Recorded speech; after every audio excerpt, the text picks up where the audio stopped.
Hello, folks. Sehaam Cyrene here from Better Conversations. Um, Today, I've got quite a tricky topic. I think it's happening for people and organisations throughout the year, but in our current climate, it's something that many leaders may be facing, and that is delivering bad news to people that they've worked with and whose company they've enjoyed, who they've collaborated with over years, even months. It could be weeks, and this could be, the bad news could be just in terms of performance, or it could be a loss of a role or redundancy of a role. And it poses a lot of anxiety for everyone involved. There are a lot of really tough feelings in all of this. There are feelings of guilt, feelings of shame sometimes, feelings of responsibility. Our empathy is really being called on as we're having to deliver something that's quite a tough discussion of one kind or another, whether it's about a shift that's needed or something that's actually quite life-changing for the other individual. So as leaders, this can be a really, really tough space and creates quite a bit of anxiety and take its toll in its own way. So I wanted to talk about this and give you some guidance about having those conversations. So it's important to recognize, I know it's a space that we want to have happen quickly and get it over with and move past it. But in doing so, we might actually be creating wounds that take a lot longer to heal as a result. So it's important to acknowledge the feelings that we have in this space and find a way to be okay with it. And one of the key things is understanding what your personal values are, and figuring out, how does this conversation look for you? If you're really honoring one of your values or all of your values, how are you showing up? What is that going to look like? And how are you going to sleep at night and not have or minimize feelings of regret or responsibility, or whatever those difficult feelings might be? How are you going to minimize those as you look back on this time in your career or in the journey of your organization? Because if we show up because we don't know how to manage our own feelings about this difficult conversation we're having, it can mean that we actually deliver it in a way that is far removed from what we're really about. And then we have to live with that. So the important thing here is to appreciate what your values are and have a reflect on, what does that look like for you if you're really honoring those values, and equally, what does compromising on those?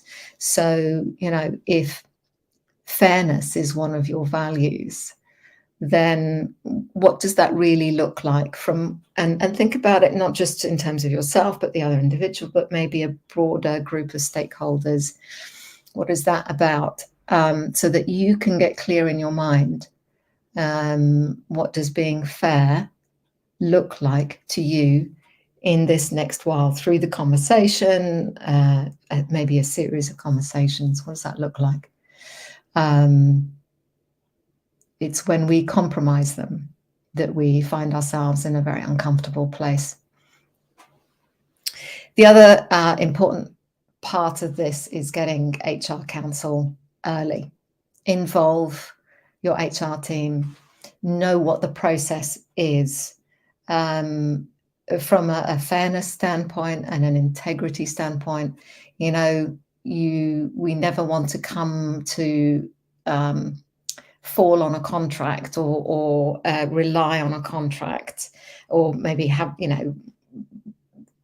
contracts are great when things go wrong. You don't really need them. You don't really look at your policies, perhaps, when everything's going great, but you do, and they're there for a really important reason. They create clarity, fairness, make sure that we're following the right process for all parties involved. So do get your HR team involved early in a difficult conversation. Just even their awareness, even if it's not a major event that is about to happen, knowing that they have awareness of it, they can guide you. They can certainly inform you as to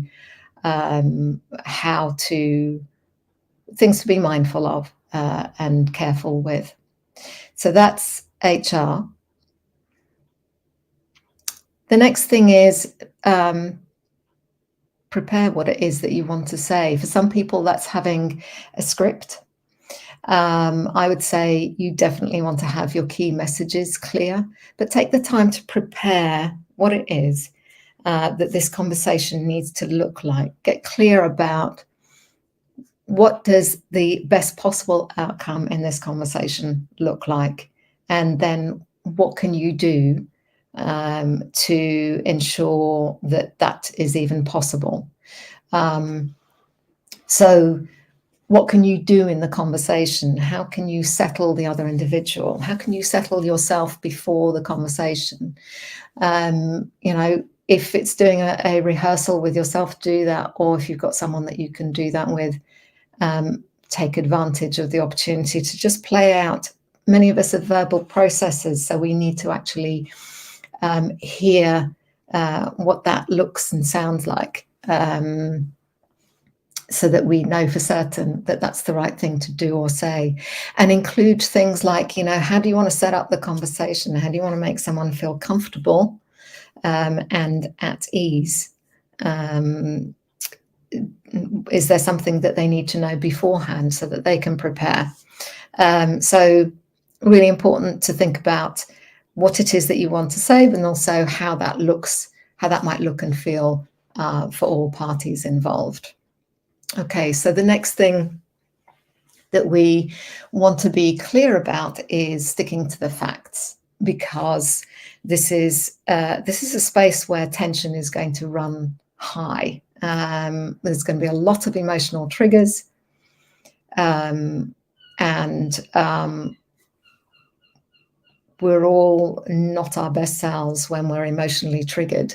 So allowing for that and expecting that there may be a response that takes us by surprise, or it's a response that we may anticipate and go, I really don't want to deal with that, or I am worried about how they might react or respond to it. You have to know, take that as a given that is going to happen. And so having your key messages or key facts ready, written down, and stick to it during your conversation will help anchor you, will give you a sense of, okay, I appreciate tensions are running high, emotions are running high here. So how can I avoid this escalating or losing or it going into a space that I'm not ready, isn't relevant, doesn't change the status, doesn't change the decision. You don't want to get caught up in something that actually is more inflaming of the situation and isn't relevant, isn't helpful. So sticking to the facts,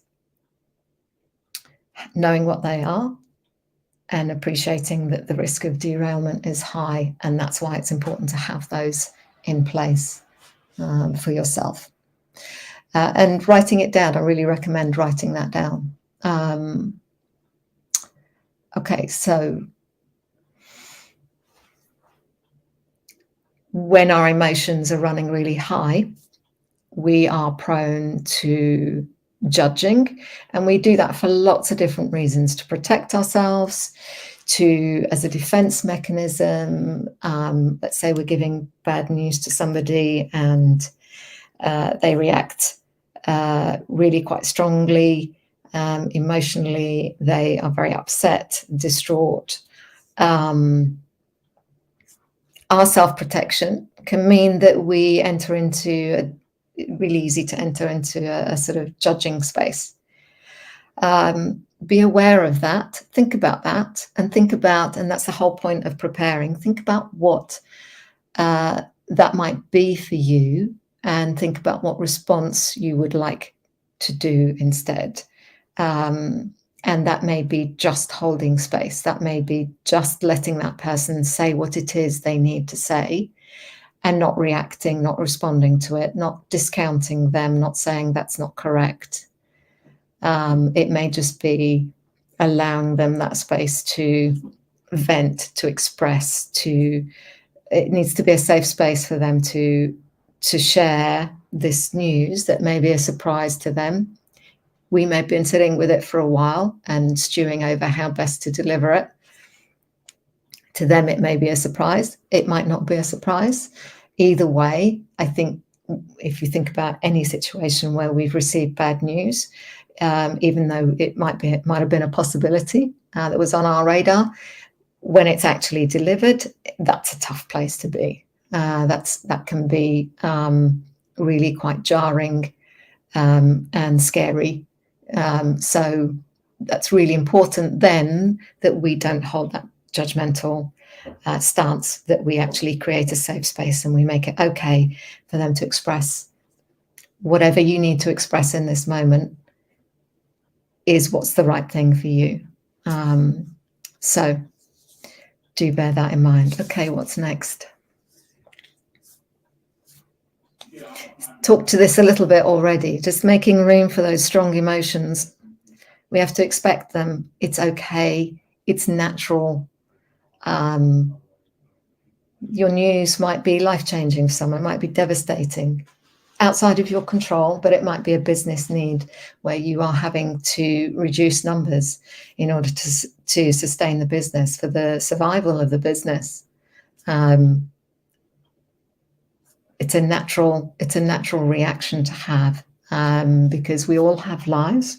We've got families, we've got hopes and dreams, we've got things that we were hoping we'd be able to achieve and do. A role, a profession, a career trajectory. So, in that conversation, we may actually have just shattered someone's view of what the next few months looks like. So let that, give them that room to express those things.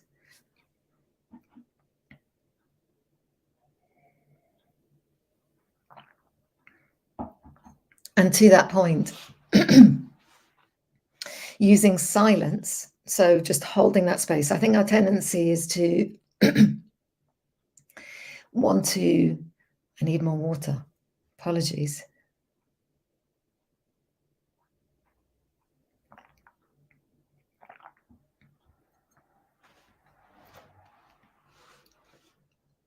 Our tendency is to want to fill that space because it's awkward or uncomfortable.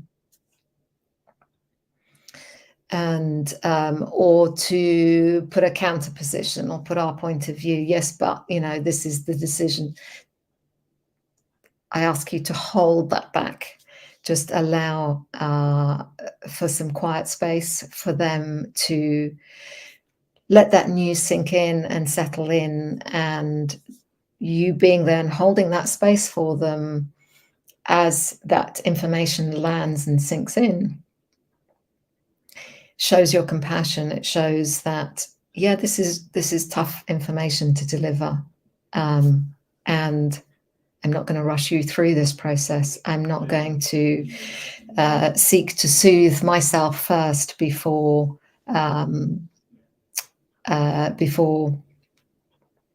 your needs, because this is something that's affecting you. So I'm going to just be here with you in this moment, and these feelings, we're both here together in this space. So we need a few moments to let something sink in, to regain composure, to be able to go, okay, so what next? So what does that mean? To be able to ask useful questions in that moment, rather than feeling like, oh wow, I was rushed through that, I'm so angry and frustrated, and I'm walking away with all that anger and frustration and resentment and any other feelings that are natural are going to come up.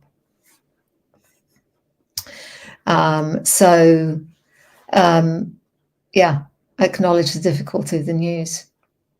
It's difficult news. There's no getting away from that, whether it's, like I said, whether it's a performance issue or it's, the other end of the spectrum is we have to let you go. Acknowledging that it's rubbish information, rubbish news. It's a rubbish turn of events. It's not what we wanted. None of us wanted to be in this space. We've had to make some tough calls. This is the way that we see that we can keep going and continue with our work, either as a team or as an organization. Whatever that difficult news is, be really clear that, it is. This is difficult. But don't make it about you having to deliver that difficult news. This is about them. This is about their experience of it and the impact that that's going to have on them. So that can help all parties sort of acknowledge, yeah, this wasn't where we wanted to be, but this is life and this is work. But just holding that, be kind to them and to yourself. So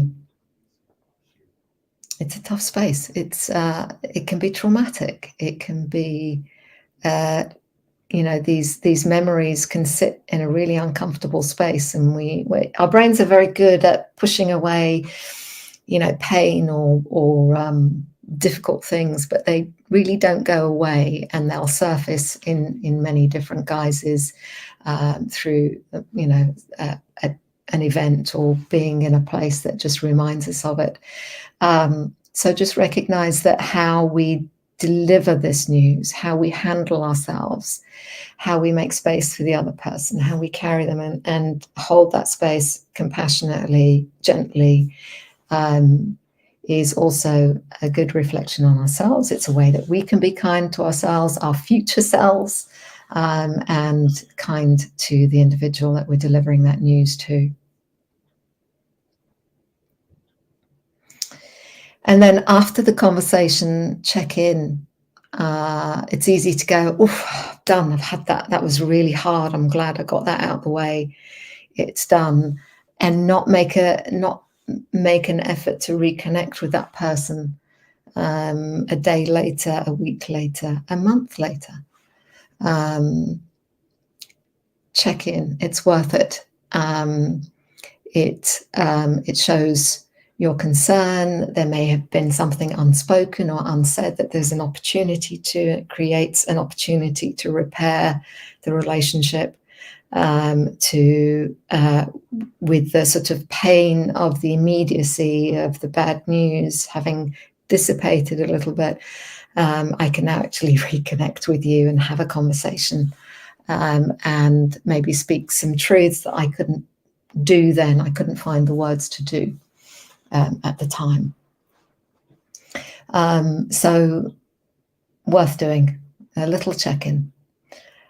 So that is really what I wanted to cover today is, if you're having those difficult conversations, be kind to yourself, think about the other individual, keep them at the center of this, because ultimately this is a conversation that impacts them the most.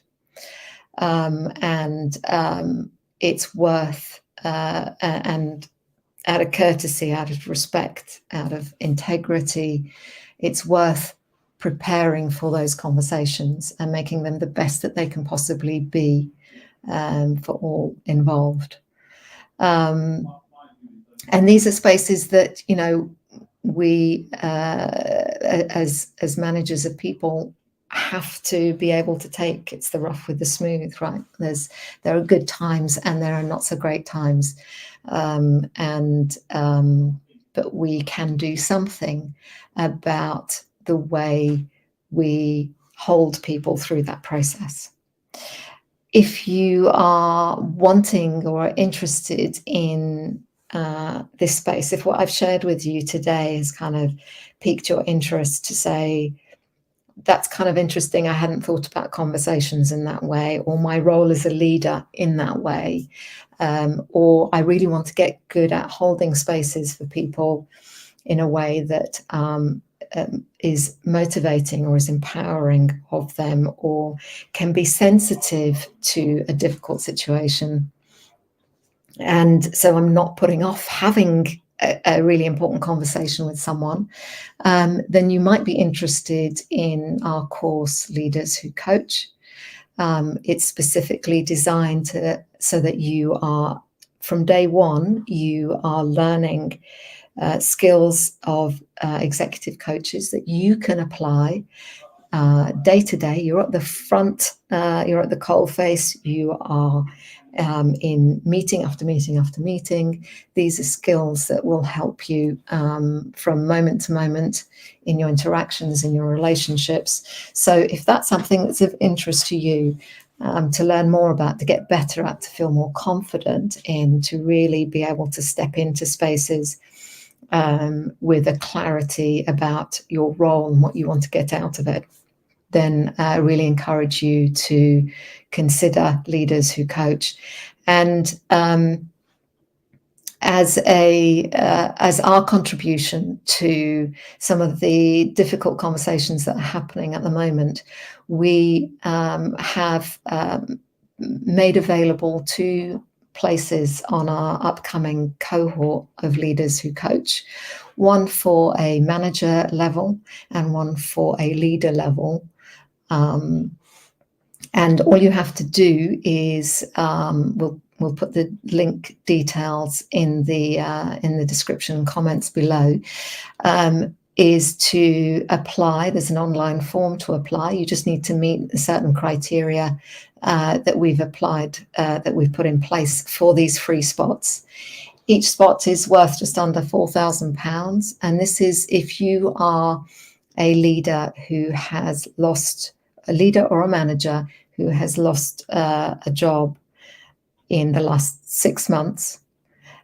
You are welcome to apply for a spot. You need to apply by the 23rd, 5 p.m. UK time, 23rd of January. So you've got the next few days and the weekend to think about whether this is something for you, whether you'd like to do it. Go and check out the course, read the testimonials if those are things that you feel would be valuable. And I can tell you that folks, leaders who have been seeking either a promotion or a new role, who have enrolled on the course, secure those opportunities. The majority of them secure them within months of graduating, sometimes while they're still on the course. They secure those opportunities. And so you are very welcome to apply for one of those spots that we have available. So more details will be in the description and comments below, so you can follow up on that.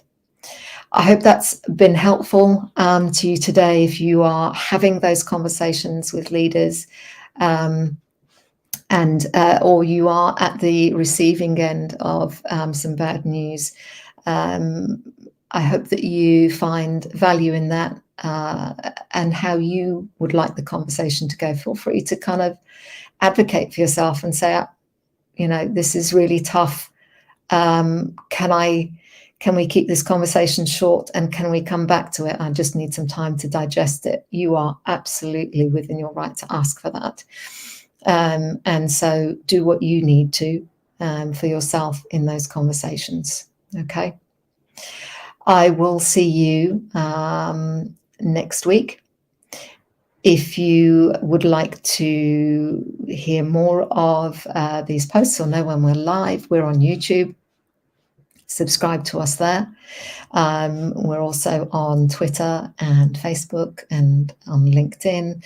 And if you are having maybe the bad news, or it might involve some feedback conversations that you are needing to have, and they may be a little tough, then do check out the feedback conversations infographic that you can download and get access to, and there's some video tutorials for that as well, and those give you example phrases and questions that you can use in your conversations, so that they can be the best conversations or the best outcome that both parties need. So that's me this week. Thank you for watching, and I will see you next week. Take care.